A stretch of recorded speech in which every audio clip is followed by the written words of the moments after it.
Welcome to this episode of the Partovi Effect. My name is Mrs. Madi Partovi. And I'm Dr. Ryan Partovi. The short stories that I'd like to share today have to do with a Paxlovid scandal, a gallbladder surgery gone wrong, and oh my gosh, this couple that is trying to get pregnant. Right? The conventional medicine is just really messing that one up. Okay, let's do it. Okay, so the Paxlovid scandal, these are all young people, by the way.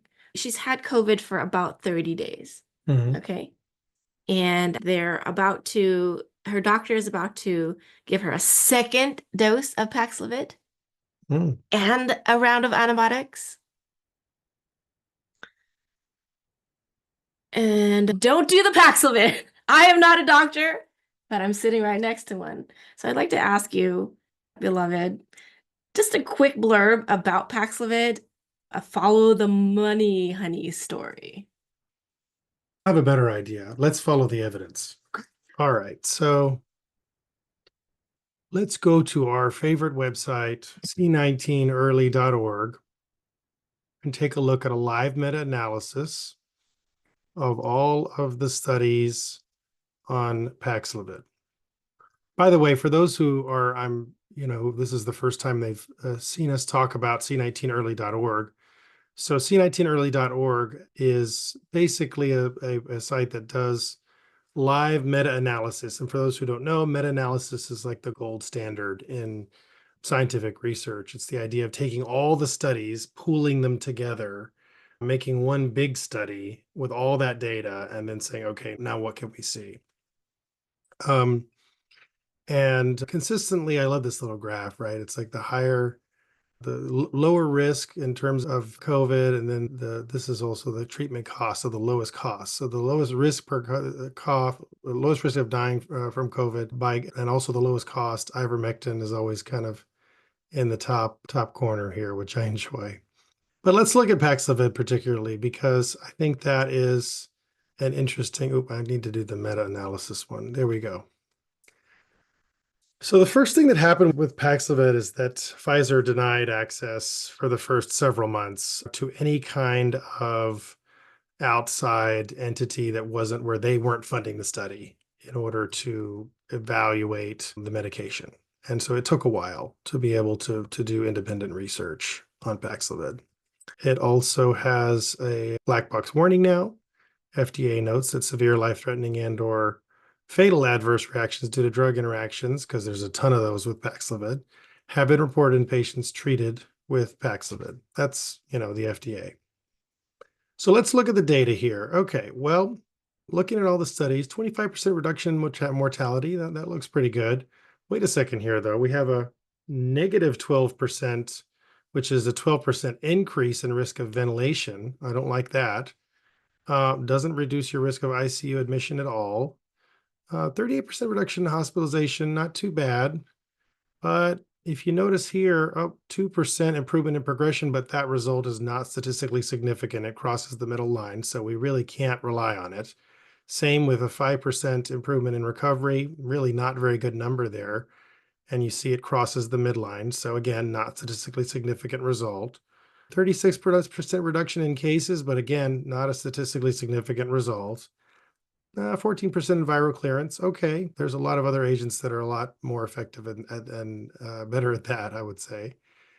And then here, when you just restrict to the randomized controlled trials, you see 11% improvement, but again, not a statistically significant result.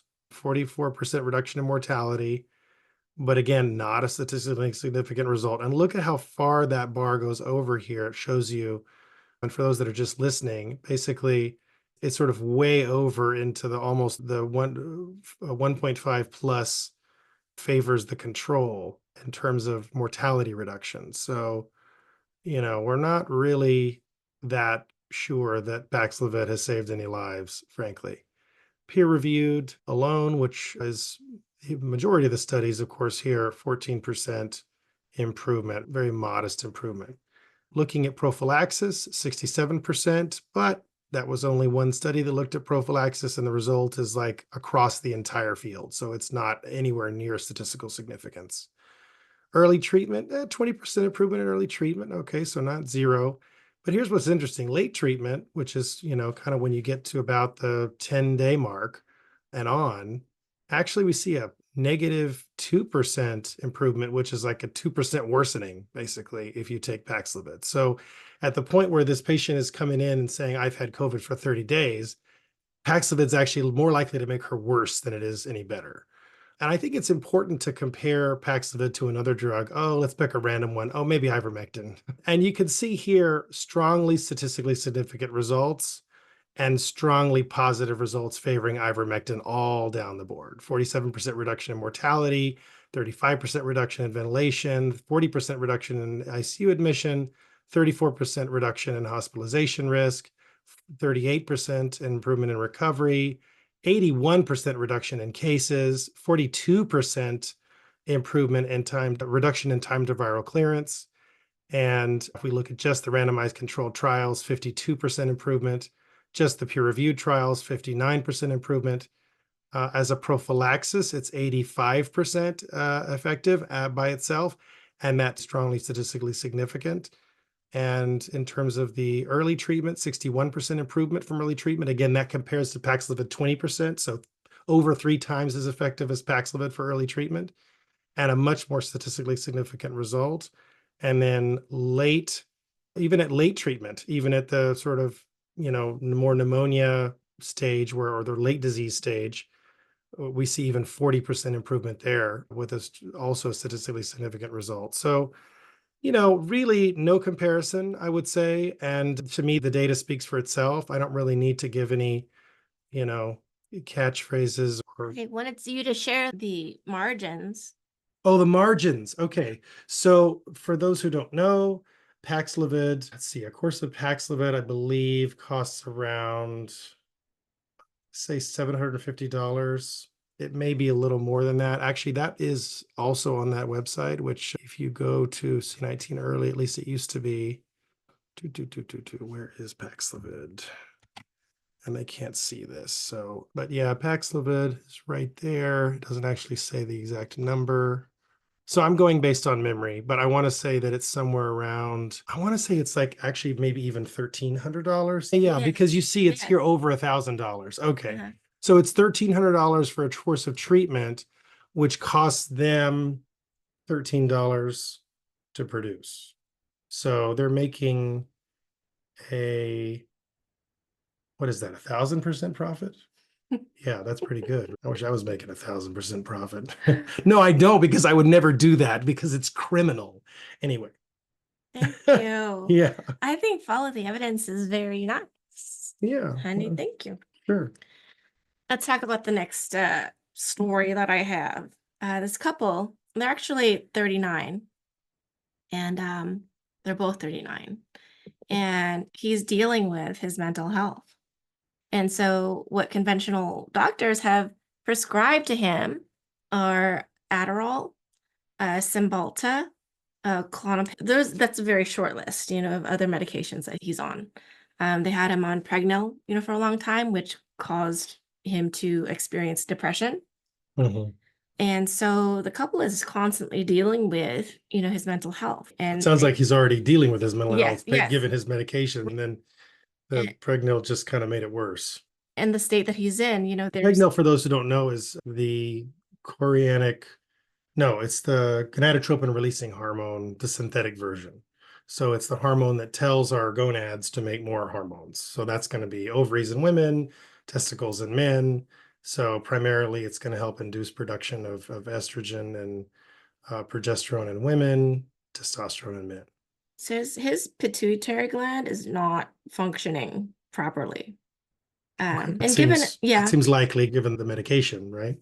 Yeah, and given everything that he's dealing with, even starting to, she shares with me that, he's in a flare up, there's not even a good chance, of them really being intentional with trying to get pregnant.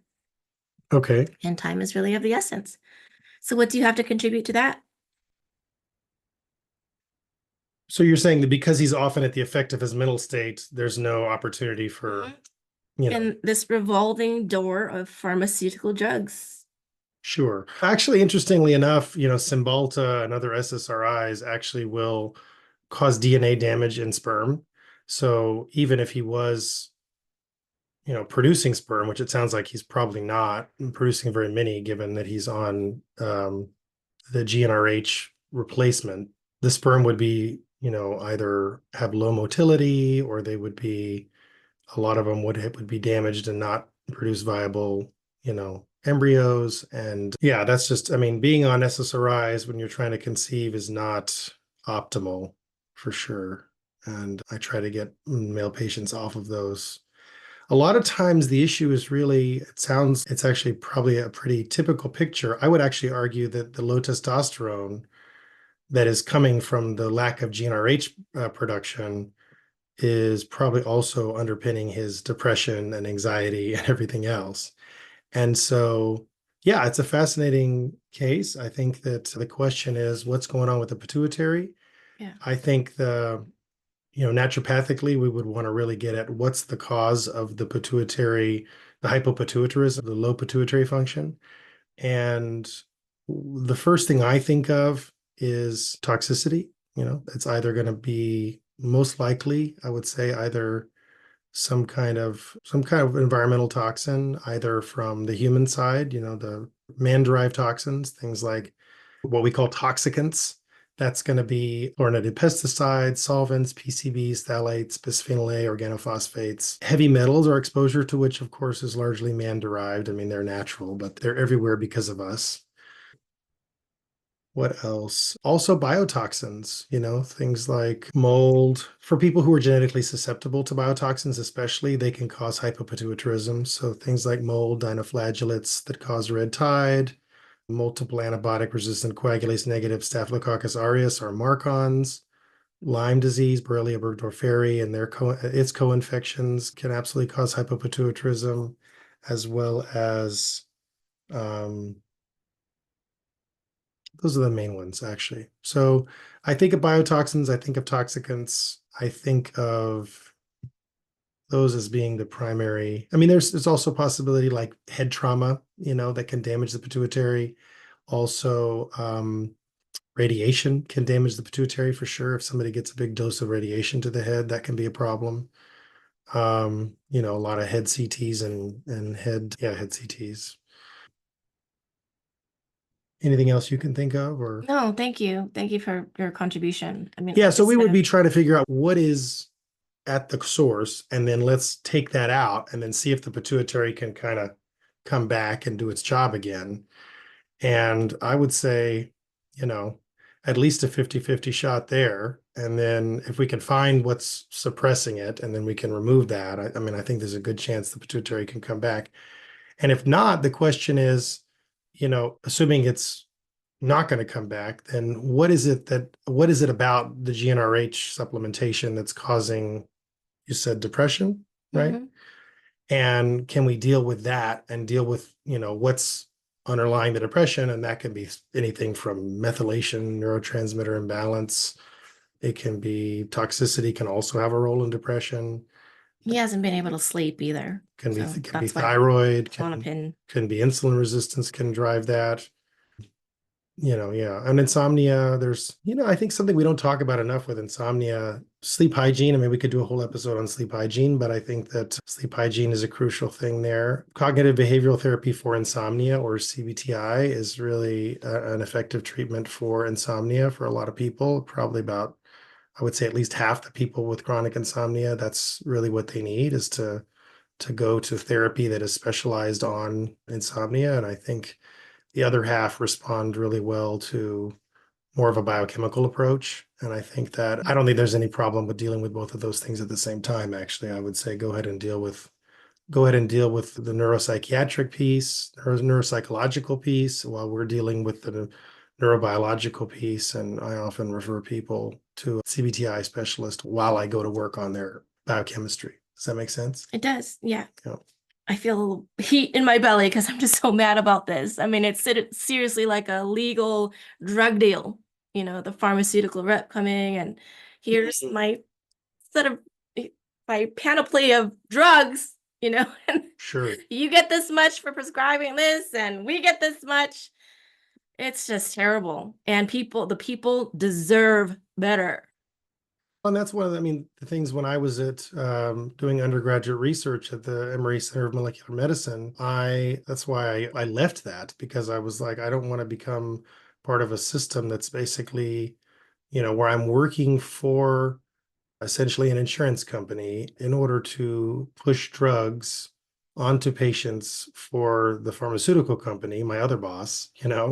And yeah, I think there's a strong case to be made there.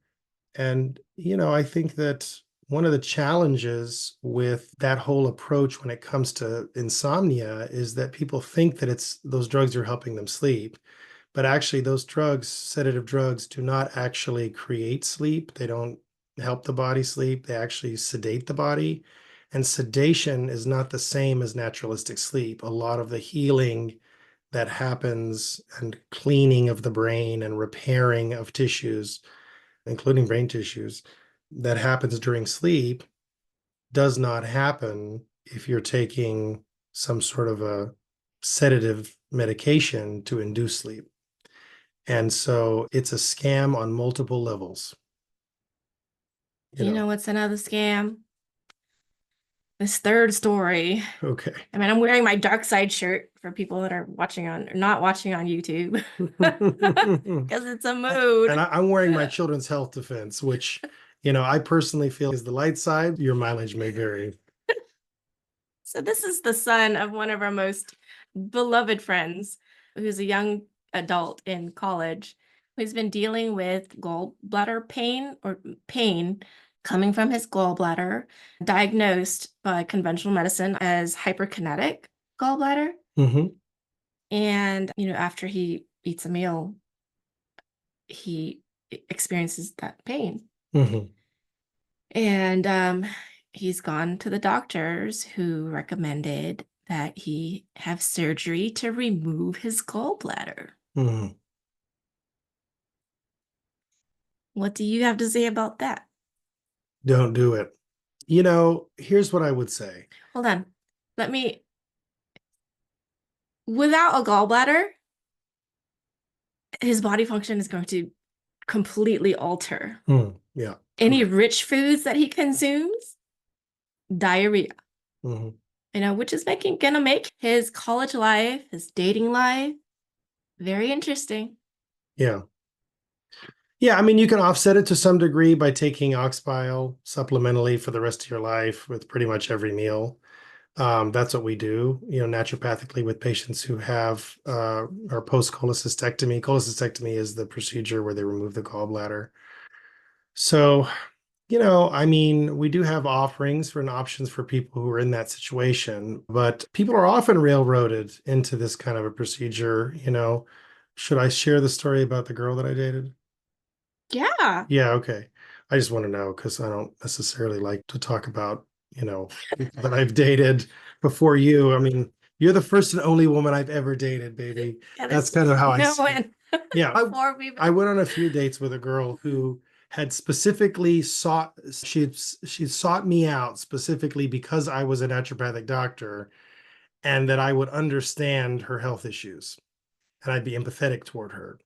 Fascinating way to start the first date, when so much sleuthing that so you do. so in the first date, I get a full, medical history in which she details that she's post cholecystectomy, that she was, kind of railroaded into it, I think as maybe a 21-year-old before she knew anything about anything. And then ever since then, she's been dealing with consequences from this surgery and finding that she can't eat many of her favorite foods and she has to follow a very restricted diet now, and that she reacts to gluten, she reacts to dairy, she reacts to so many different foods, and that she's just hypersensitive to her environment. And basically, most people think that she's really kind of cuckoo for Cocoa Puffs. She came to me, obviously was interested in me because she felt that I would be compassionate to her, which of course I was compassionate to her. And obviously that relationship didn't work out, but it's a matter of just, or not, wasn't really a relationship. Like I said, we went on a few dates. But suffice it to say, and we ended our amicably as friends, and that was good. But I think, the point is that there is a strong sense, and she kind of, she had gotten really deep into the natural health world and really done all her research, and she was taking oxbile, and she kind of, she was doing all the things that to do, and still found herself in this kind of fragile state, and digestively at least, and I think in terms of hypersensitive to her environment as well. And I think it just points to, you don't really know what the consequences of a surgery are going to be, especially one that involves rewiring your digestive tract, until you've experienced it. And I think the tendency is to sort of focus on the short-term consequences of the surgery, because that's what the surgeon has to deal with. And he says, oh, this is a common surgery. We do it all the time. Complications from it are super rare. And by complications, he means complications like you getting an infection as a result, like that the surgery itself being unsuccessful according to their terminology of what unsuccessful means, which is that they have to go in and do it again or revise it or correct something, and if he's saying, oh, this is a very successful surgery, it's because that he's able to do it technically correctly and achieve the result that he is trying to achieve, in terms of the way it's supposed to look and function after the fact, which of course is not a normal function, but it's a function that is considered, normal after having had your gallbladder removed. And I think, the fact of the matter is for most gallbladder conditions, there are alternatives to cholecystectomy, to removal. And, even if, and some of those actually are offered by conventional medicine. If one has gallstones, you can get lithotripsy, where they actually go and break the stones up with ultrasound. And that way you keep your gallbladder and it stays intact, and the stones kind of are able to pass through the duct and without any issue. Biliary colic, even without stones, is a very common phenomenon where people will get sort of spasms in their gallbladder or even in the bile duct after eating, and especially certain foods, and they have to kind of watch, okay, these foods tend to trigger it, these foods don't. And in fact, that was what I was thinking. Maybe that was my presumptive diagnosis until they did the measurement on this young man and looked at the ejection fraction or the speed of his gallbladder, and found that in fact it was really high, relative to the average.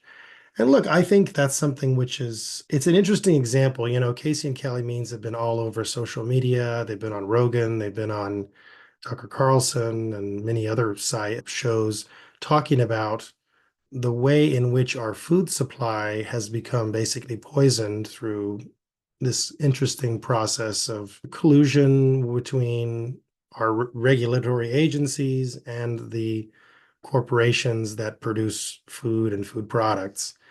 And I think that phenomenon is one that we've been talking about naturopathically for probably 70 years. And that certainly I have been talking about with my patients for probably certainly since day one of my practice.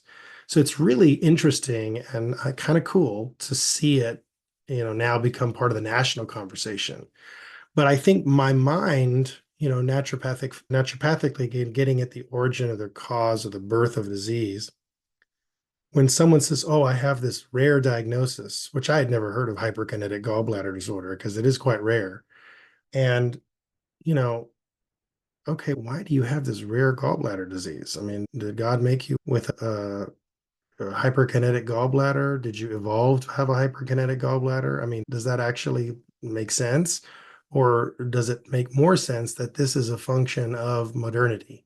This is a function of, something that is not either evolved or designed to function inside the world in which we find ourselves. And therefore, there's some elements of that world that we need to then extract from the person's life in order to actually have their body function properly. How about a typical college diet? Yeah, I mean, that's a great place to start. So, naturopathically, our question becomes, why is the gallbladder hyperkinetic? There's a tendency to want to let's fix it. Let's do a quick fix. Let's take it out. That'll fix it. But no, I mean, the first step really is to get curious about why is it hyperkinetic in the first place? Obviously, I wasn't born with this. Obviously, I wasn't destined to have this. This is simply just a function of this mismatch between, environmental exposures today and what our body evolved to deal with. So, you know, the things that I think about primarily, yes, are what can make a gallbladder hyperkinetic. I think certainly if a gallbladder is constantly having to be overactive because it's constantly having to deal with foods that are requiring a lot of bile, which is typically going to be really fatty foods, foods that are much fattier than it expects, probably with a lot of insulinogenic pieces as well. We often find that the foods that are going to cause the body to produce the most insulin and the most bile are going to be ones that combine a lot of carbs with a lot of fat, which is like fast food, basically. And so there is that piece. But I think the other piece that's really interesting is about hyperkinesis in general in the body. The sort of is thinking about it neurologically, thinking about, okay, how is the nervous system tied into this? How does the nervous system involved in driving that hyperkinesis, that over movement of the gallbladder? And the fact of the matter is that anytime you have a nervous system that is overstimulated, it's much more likely that's going to have effects in different parts of the body where you end up with muscles being more likely to become spasmodic. And that's just whether that be, I mean, everybody's experienced the experience of being anxious, like super anxious, and then having to go run to the restroom to have a bowel movement, right? That's a pretty common human experience. Am I correct? Yeah. Yeah. Okay. I So this is basically in the same vein of that is one way to think about it. And so dealing with the stress, dealing with things, I mean, hey, you're in college, like it's understandable. It's a lot more stress. You're away from your parents, you're away from your family, you're in a somewhat still strange environment. You're, having to deal with all these professors and different personalities and stressors. And, if you're, you know, dating girls, dating boys, whatever the thing is that's driving your stress level, that's also going to be playing into that. So there's the adrenaline, noradrenaline, also known as epinephrine or epinephrine, that's likely to be part of this picture of hyperkinesis. And the problem is okay, now you pull out the gallbladder. Okay, now what? It's going to be like whack-a-mole. There's going to be some other issue that comes up as a result of this neurological hyperactivation because you haven't dealt with any of the underlying issues there. It's just like we were just talking about with the gentleman with the issue with his anxiety and depression and hypogonadism, where basically you've got many different issues that can be driving that anxiety and depression. Maybe it's methylation, maybe it's, amino acid or neurotransmitter balance. A lot of those same things could be at play here.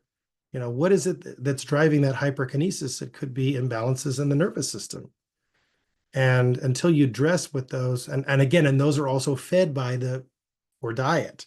And so it's all interconnected until you start to really see the body as this interconnected web that is always where one thing is always influenced by other things. And then you just say, I'm going to take this one thing out. And I think that's going to deal with my problem. And it's no, that's just going to cause more problems while the body tries to deal with and adapt for the absence of that thing that you took out that you thought was going to help you, because your problem wasn't really that. It was what was driving. That was the point of manifestation. I have another patient that has cricopharyngeal spasm, which is like a spasm in the throat in this particular part of the throat. And it always only happens really when he gets anxious. And then when he takes Xanax, it completely goes away. And then he's often pursuing different surgeons and people who are, ear, nose, and throat doctors who are going to go in and fix it so that he no longer has this problem. It's okay. So then what do you think your body's going to do with that anxiety next after that? Like you're going to get some autoimmune condition. You're going to get some, inflammatory bowel disorder, right? The next mole will pop up somewhere else because trying to deal with the manifestations of anxiety by playing whack-a-mole and removing parts of your body is not the answer. You have to deal with the fundamental anxiety threshold, and there are ways to deal with that biochemically, and there are ways to deal with that psychologically. And, naturopathically, we believe in addressing all of those together. All right, I'm done. Well, Thank you for giving me the space, by the way, yeah, to get all that out. absolutely. It sounded like you were starting to speak to him directly, so I'm going to address him. And I'm going to call you Jay to honor your privacy.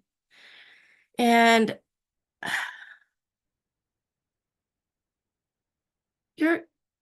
his dad is so disempowered. Yeah, he told me today that he feels like a failure. He can't make a difference. Yeah. That's a common experience of dads too. Yeah. Yeah, I'm sure I left my own father that way many times. Tissue. Sure. Right here. Okay.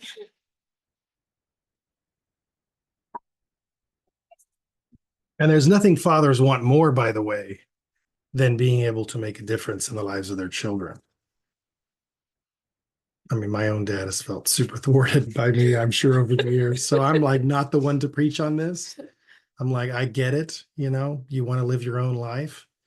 And look, I mean, I always say one of my favorite sayings is, as Sebastian the Crab said, children ought to be free to live their own lives.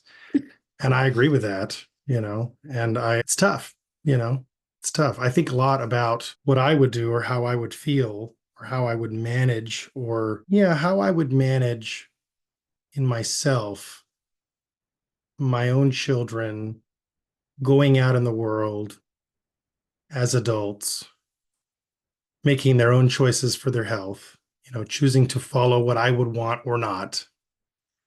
And I'm not looking forward to it. That's all I'm going to say. It's, my hope is that, and I think our hope is that our children will have learned everything that, we can teach them in regard to that. And they will also know to come back to us and first and say, hey, what should I do? These are my symptoms. This is what I'm dealing with. I feel a sense of ease about it and about with our own children. Okay. So Jay, I can only imagine your college experience. You're away from the safety and the security and the support of a home that you've known for all your life. Okay, now you're in college, and with the workload and discovering yourself socially and making or creating your own community is a lot. It's a lot on you in the first year. And I can only imagine that your nervous system is just absolutely taxed. And then boom, you're dealing with these physical symptoms, and physical pain it takes you out, from this experience that you're trying to really create, a whole realm for yourself in. And I really get that you're cutting it out seems like the real easy, quick path for you. Yeah, and there's no guarantee, by the way, Oh, that would actually baby, that Jean-Luc is awake. So I'm gonna pause let me here. finish, please. How do you want to do Can this? you let me finish? I thought you were done. No, Sorry. I'm Go not ahead. done. Okay. So what I'm inviting you to do here is to listen to the wisdom of your body and to take pause and to honor your body and your nervous system and to take deep breaths, because I know you've got your surgery scheduled today. So if you hear this, and if you hear the frequency and the resonance of where I'm coming from, take pause for a moment and know that you can do hard things, and know that there is a pathway for you here. Oh, come here, honey. Mommy's here. Come here, baby. Mommy's here. I love those boys. Jay? Yeah, I mean, I can say the thing that I was going to say, or you can If you know where you were, you can pick back up there. Listening to the wisdom of your body is going to yield such a gift to you. And you have an opportunity here to alter so many things that will probably inform your life, your relationship with food, your relationship to listening to your body early, so it doesn't get to this situation where you're like, cut it the F out, you know? And you're loved. You are so loved. We love your dad. So, and you've sat in our kitchen a couple of times, and that love extends to you too.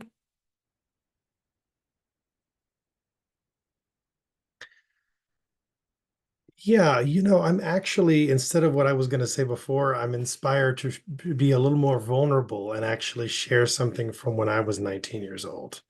When I was 19, I felt like I was being poisoned.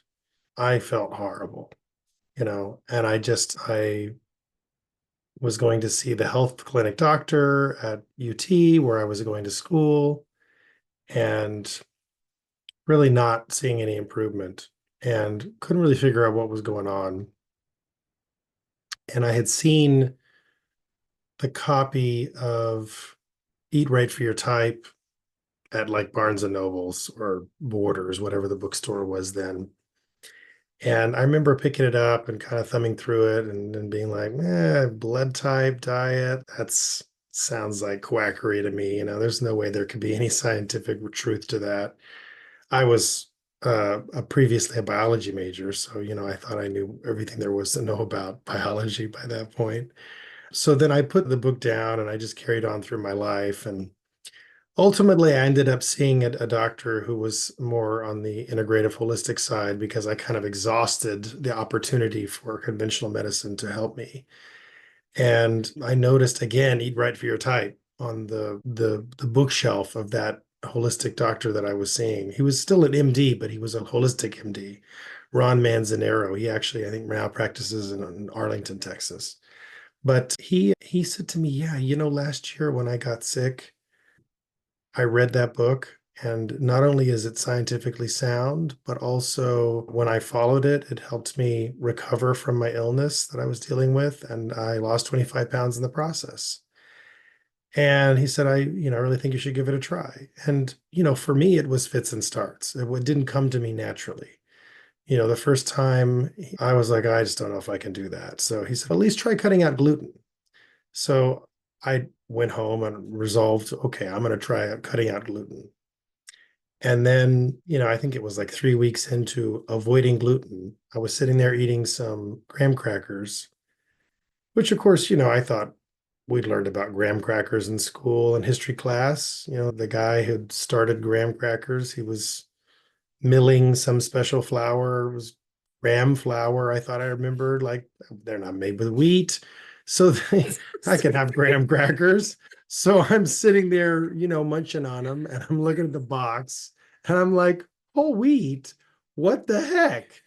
And I'm like, I got so disempowered. I was like, I can't do this. This is ridiculous. There's no way I can follow this diet. And I went back to the doctor, I told him what I was dealing with, and we looked at my labs and they really hadn't improved. And he said, I really think you need to try really truly cut out gluten or just do the blood type diet. I think it would be even better. But so then I went and got a copy of Dr. Diodamo's second book, which had just been published. So this is kind of dating myself here, but it was like December of 1999, I want to say. And sat down and I was at Central Market in Austin, and I say I have my last ignorant meal because from then on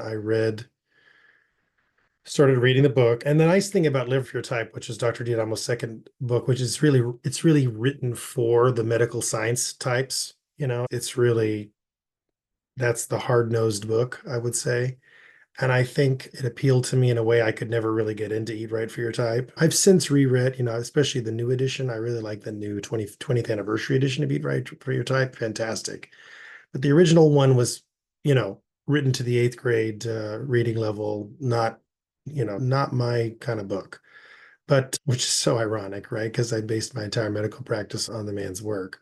But yeah, I mean, I read Live Right for Your Type. I went home, I read the ingredients of every single thing that I had in my pantry. Anything that contained an avoid, I put it in a box and gave it to a friend. Um, and that was it. And then frankly, have there been many times, I mean, that I've not followed it? Absolutely. I mean, even though, yes, in the time when I started it, I lost 50 pounds. I felt like a human being again. I got vitality, I got aliveness, as you would love to say, alacrity, and that was what I was able to recover around age 20, which was really exciting. And I think, that's lasted me very well. And yeah, there was a period of about 6 months when I was trying to graduate school and I was doing 10 shifts at once. And in addition to taking classes, which, those who've done naturopathic medical school will be like, that's wild, 10 shifts at once. Or is he crazy? Yeah, I was really committed to graduating when I graduated. And so I was, open in the clinic every morning and closing it every night, 13 hours a day, you know, 5, 6 days a week. And I was eating the seafood diet at that point. Like if I saw food, I ate it.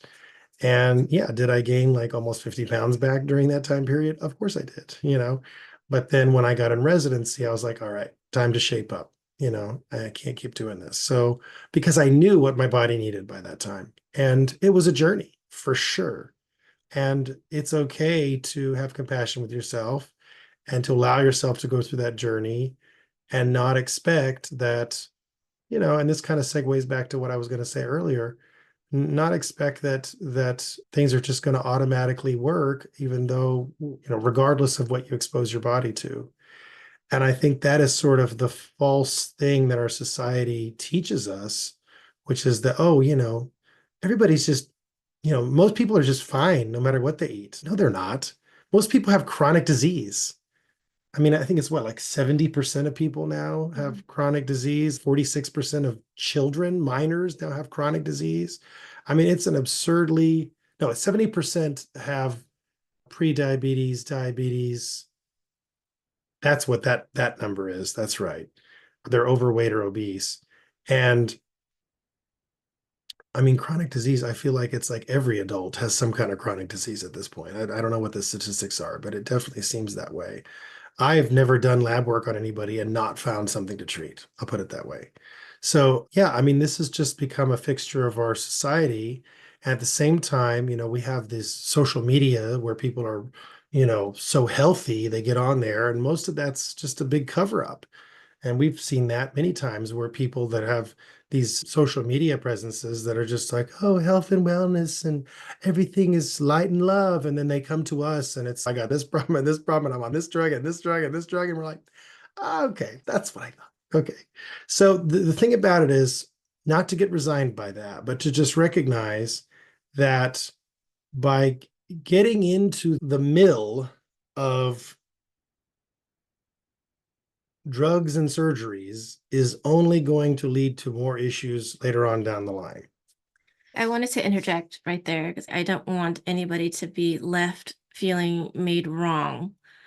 Absolutely not. I could tell you about medical procedures that I've undergone that I regret. No, I'm talking about your example about people, how they portray themselves on social media.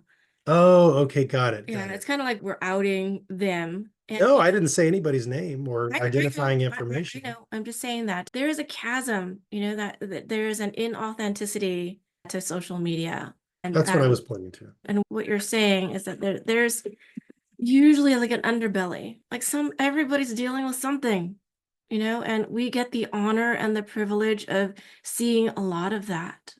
Yeah. Yeah. Yeah, and we have compassion for it too, because I mean, I've obviously not in perfect health. And although my wife is, that's a joke. I can't say anything negative about this woman on camera, but she's welcome to share her own story. I'm going to. So my results have been finalized, right? My labs are final, my cancer panel and all of that. Right. Yeah, I'd be happy to share it. Not on this episode, but on another one. Okay. Yeah, I'll be completely open and honest about, what I'm dealing with and how I'm managing it. Whew. Exciting. Yeah. Okay. And we can also circle back and I can talk about those medical procedures I regret, if anybody's interested in that. Ooh. Maybe Yeah. not regret, but certainly if I could go back, I would do them differently, you know. One of the things I notice, and this gets into the same conversation we're in, but it's like the kind of things that one will let be done to one's body in the face of fear or a desire to quickly resolve a problem, look for a quick fix and get it taken care of, even though that goes against sort of one's own inner wisdom. I've experienced that personally. So, Yeah. So we're gonna get this message out to you. It's gonna be a Hail Mary, and we're good at Hail Marys. And I'm creating that you listen to it right before your surgery and you just take pause and say, okay, let me take a moment to think about this or be with this. yeah, there's no rush. I mean, you could always get your gallbladder cut out next week, next month, next year. And in the meantime, and I think that's reasonable, by the way. I think it's reasonable to say, I'm going to go to work on this, let's say a year, right? I'm going to really take on, you know, a truly natural approach to eating and really clean up my diet and do all the things that, Dr. Ryan and Maddie recommend for a year. And then if it doesn't get better, or if it doesn't, get what will happen actually is that you'll realize that it's under your control.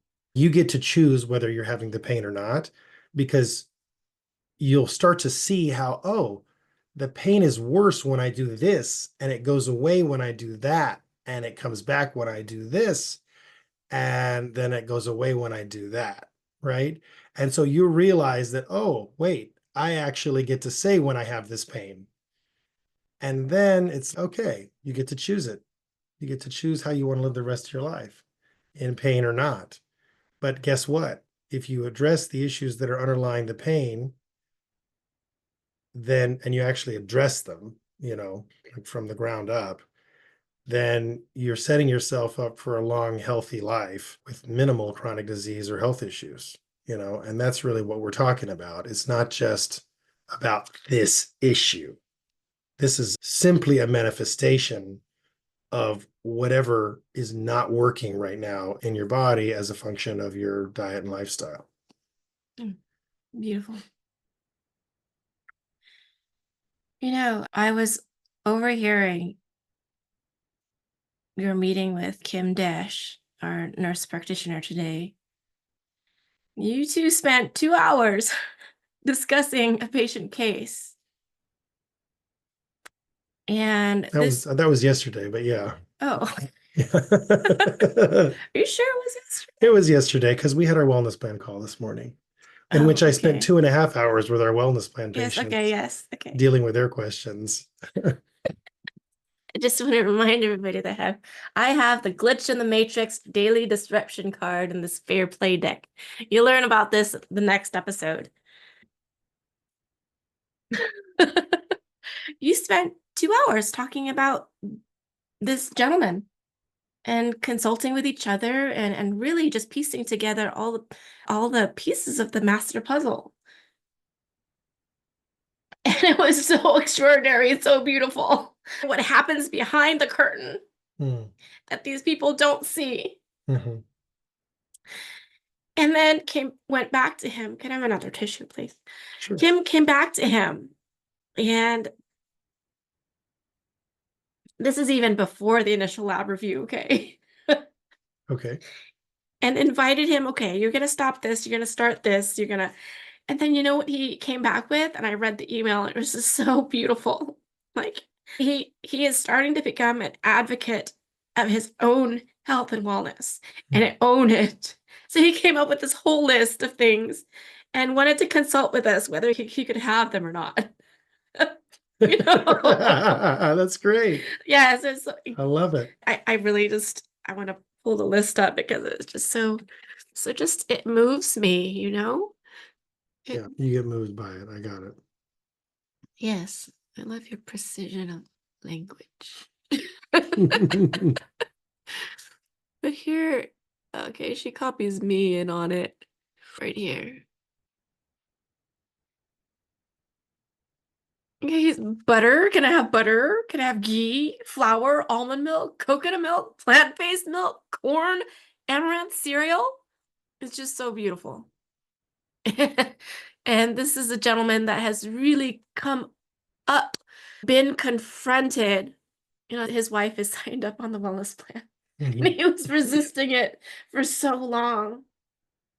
And so to see him become so involved in taking a look at his health in such a powerful way, yeah, moves me.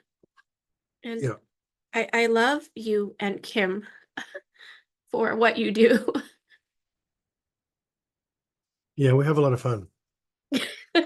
And we get to love on people, which is, So y'all are being loved on behind the scenes, okay? the world needs more of that, I would say. More love. Yeah. Okay. I want to end this episode by shifting what I'm internally resonating Sure. from all these stories. Yeah. So I'm going to share with you a story about our son, Jean-Luc. Okay. He brought me a nature book the other day. He was saying, Mama, I want to read this. He's 2. And I started to read it, and he saw the pictures of the flowers and the grass and the trees. And he said, Mama, I want to hold that. And then he said, we don't smash that, Mama. We smash trash. He loves to turn the dial on the trash compactor and smash trash. Correct. Yeah. He said, I want to hold that, Mama. And then I said, yeah, we don't smash that. We smash trash. And then he said in his little voice, beauty. Oh, And I was just so moved. I was moved by that. sure. This child. And he was just so fascinated with, the pictures of the earth and the rocks, and he's really engaged in Yeah. the book. Yeah. And, in the mornings, he heads straight to the pantry, for what he calls snack pouches.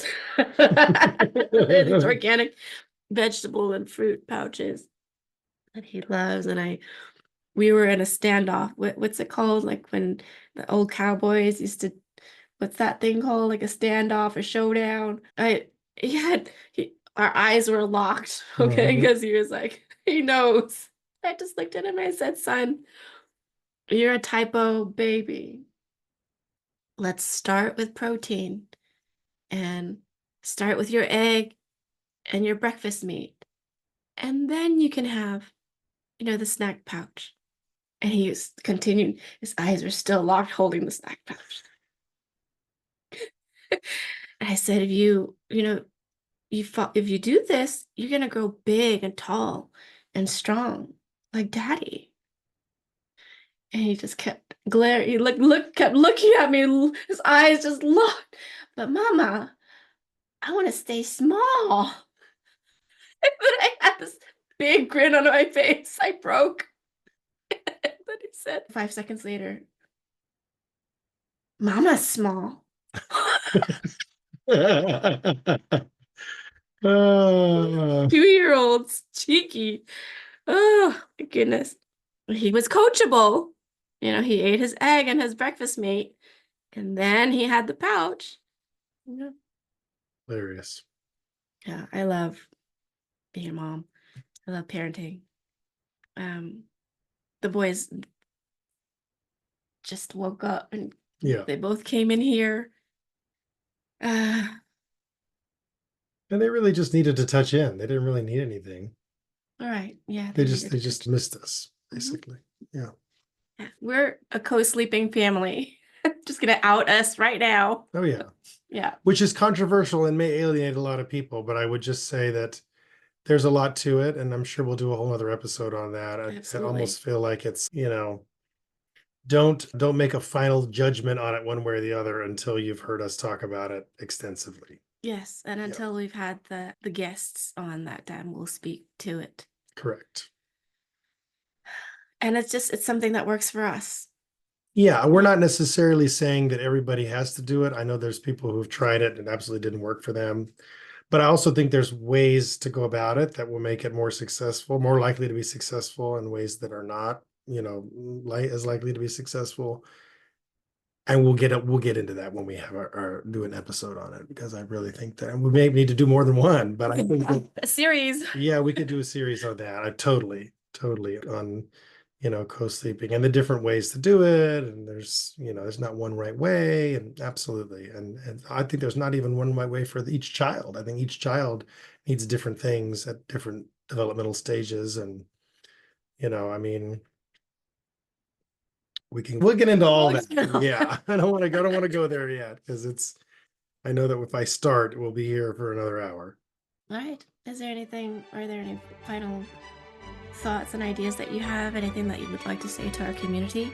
Oh, speaking of our community, the next episode, I would love to read a lot of your comments. They're so beautiful and so supportive, and there's much to be acknowledged there. Just, thank you for being here, being engaged, being involved, and listening to the end. If you're here with us, we appreciate it and look forward to doing it again soon. Be well. I am Mrs. Madi Partovi. And I'm Dr. Ryan Partovi. And we are Aspen Wellness Institute. And this is the Partovi Effect.